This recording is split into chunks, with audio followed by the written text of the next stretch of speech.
खरं तर आजच्या व्हिडिओची सुरुवात कशा पद्धतीने करू हे मला बोलणं अवघड झालेलं आहे. कारण मी राहतो बारामतीमध्ये आणि आजचा हा दिवस बारामतीकरांसाठीच नव्हे तर संपूर्ण महाराष्ट्रासाठी जण आहे.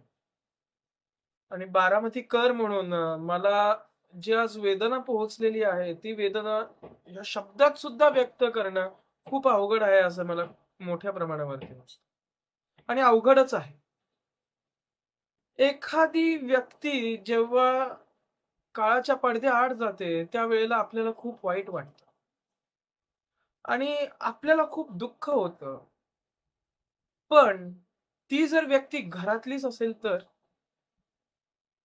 मित्रांनो, आज सकाळी उठलो आणि धक्कादायक बातमी समोर आली. ती म्हणजे अजितदादांच्या विमान अपघाताची. अजितदादांच्या विमान अपघाताची बातमी समोर येताच सगळ्यांनी प्रार्थना सुरू केली, की अजितदादांना काही होता कामा नये. अजितदादा वाचले पाहिजे. पण अवघ्या काही वेळात, थोड्या वेळातच सूत्रांकडून अशी माहिती देण्यात आली, की अजितदादांचा देखील या अपघातामध्ये मृत्यू झालेला आहे. आणि ही बातमी वाचताच बारामती पोरकं झालं. आम्हाला असं वाटायला लागलं, की आमच्या घरातला कोणतातरी माणूस गेला. आणि मी पाहिलेले अजितदादा, मी त्यांचा घेतलेला अनुभव हा आज मला इथे सांगावासा वाटतोय. काय माणूस होता तो. म्हणजे काय त्या माणसाची काम करण्याची पद्धत होती, की सगळेजण उठायच्या आधी तो माणूस उठून आवरून विकास कामांची पाहणी करायचा. एवढं त्या माणसाच्या बाबतीत धाक होती, आदर होता, प्रेम होतं. आणि आज अजितदादा असा शब्द जरी उच्चारला तरी प्रत्येक जण आदरपूर्वक बोलायचा. त्यांच्या शब्दापुढे जाण्याची हिंमत कुणाला नव्हती. अहो एवढंच काय, मी 3 ते 4 वेळा अजितदादांना भेटलेलो आहे. आणि त्यांची काम करण्याची पद्धत ही मला दरवेळेला भावलेली आहे. पहिल्यांदा मी त्यांना आपली दिनदर्शिका द्यायला भेटलो होतो. आनंदी वास्तूची दिनदर्शिका मी त्यांना दिली होती, तेव्हा त्यांनी विद्याप्रतिष्ठान येथे जनता दरबार भरवला होता. कोरोनाचा टाईम होता, कोव्हिडचा टाईम होता आणि त्या कोव्हिडच्या टाईममध्ये मी त्यांना दिनदर्शिका दिली होती. आणि त्यांना जेव्हा दिनदर्शिका दिली, कोव्हिडची रिस्ट्रिक्शन्स होते. पण तेवढ्या कोव्हिडच्या रिस्ट्रिक्शन्समध्ये त्या 500 माणसांमध्ये त्यांनी माझ्या एकट्याशी शेक हँड केला आणि परत मला काही मदत हवी आहे का? माझी चौकशी केली. मी तुमची कशा पद्धतीने मदत करू शकतो? या बाबतीत विचारलं. अहो मला सांगा, एवढे इथे 500 हजार माणसं असताना तुमच्या एकट्याशी ते शेक हँड करून तुमची चौकशी करतायत, याहून मोठी दुसरी कुठली गोष्ट असू शकते? अहो एवढंच कशाला, अजितदादांना मी एकदा प्राणप्रतिष्ठेच्या वेळेला भेटलो होतो.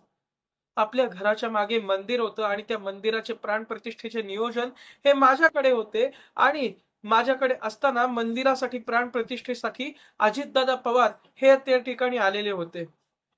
त्यावेळेला संपूर्ण अर्धा ते 1 तास अजितदादांसमवेत राहण्याची मला त्या ठिकाणी संधी मिळाली होती. अजितदादांसारखा माणूस होणं नाही. अजितदादांनी कितीतरी लोकांचं कल्याण केलेलं आहे. कुणाचंही कधीही त्यांनी वाईट विचार केलेला नाहीये. अहो, अजितदादांसारखा माणूस एखादी गोष्ट जर त्यांनी ठरवली, तर ती गोष्ट ते करणारच. बारकाईने करणार आणि जातीने लक्ष घालून करणार, असे अजितदादा होते. अजितदादांच्या कामाच्या पद्धतीबाबत जर बोलायचं म्हटलं, तर आपणच आपलं केलेलं काम परफेक्ट आहे का नाही, ते 4 ते 5 वेळा बघायला पाहिजे, अशी आपल्याला स्वतःलाच धाक असायची. असे अजितदादा पवार होते. अहो, अजितदादांबाबत बोलायला गेलं तर शब्द कमी पडतील हो. पण अजितदादांचं कार्य संपणार नाही. इथे सुद्धा जेव्हा अजितदादा मंदिरात आले होते, त्यावेळेला सुद्धा मंदिरातला कोपरा आणि कोपरा अजितदादांनी बारकाईने बघितला होता. आणि कोपरा आणि कोपरा बारकाईने बघून अजितदादांनी सगळी विचारपूस केलेली होती. तो एक प्रसंग होता, जो मी कधीच विसरू शकणार नव्हतो. त्यानंतर आला माझ्या आयुष्यातला दादांना भेटण्याचा शेवटचा प्रसंग आणि तो प्रसंग म्हणजे अजितदादा पवार यांनी 28 सप्टेंबर 2025 रोजी माझ्या काव्यसंग्रहाचे केलेले प्रकाशन. मी एक कवी आहे आणि मी माझा स्वतःचा पहिला काव्यसंग्रह लिहिला होता आणि त्यामुळे मला खूप मनापासून इच्छा होती, की अजितदादांनी माझ्या काव्यसंग्रहाचं प्रकाशन त्यांच्या हस्ते करावं आणि त्या पद्धतीने माझे प्रयत्नही सुरू होते.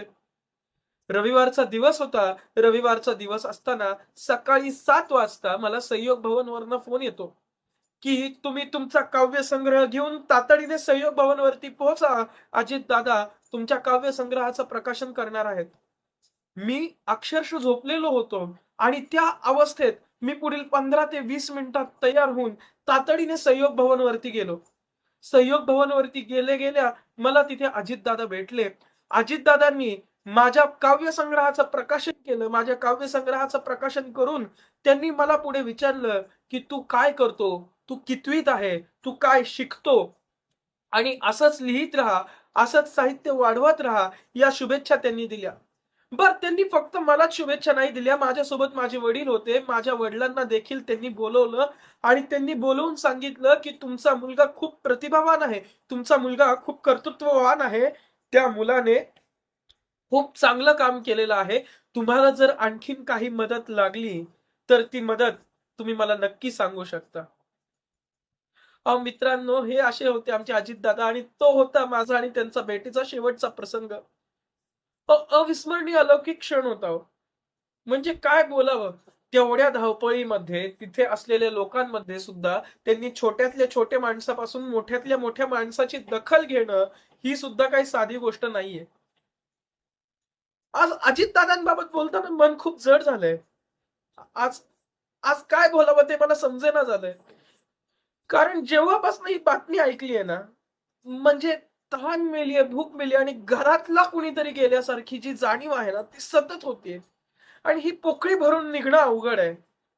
आणि बारामतीचं पालकत्व, हे पालकत्व जे अजितदादा करत होते, ती जी शिस्त होती, त्याबाबत मी खरंच निःशब्द आहे. अजितदादांबाबत मी अजून काय बोलावं? मला खरंच कळेना. मी पाहिलेले अजितदादा, मी पाहिलेली त्यांची काम करण्याची पद्धत, ही इतकी वेगळी होती, इतकी ऊर्जा त्यांच्यामध्ये दिवस-रात्र असायची.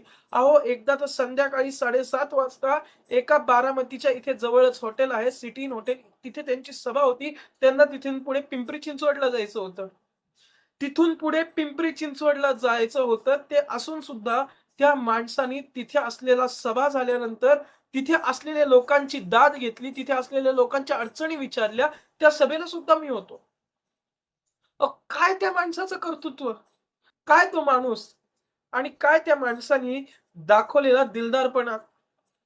स्पष्ट वक्ते, परखड आणि तेवढेच दिलदार आणि कष्टाळू अजितदादा. आज आज अजितदादांना मी भावपूर्ण श्रद्धांजली अर्पण करतो आणि आणि त्यांच्याप्रती माझी कृतज्ञता व्यक्त करतो.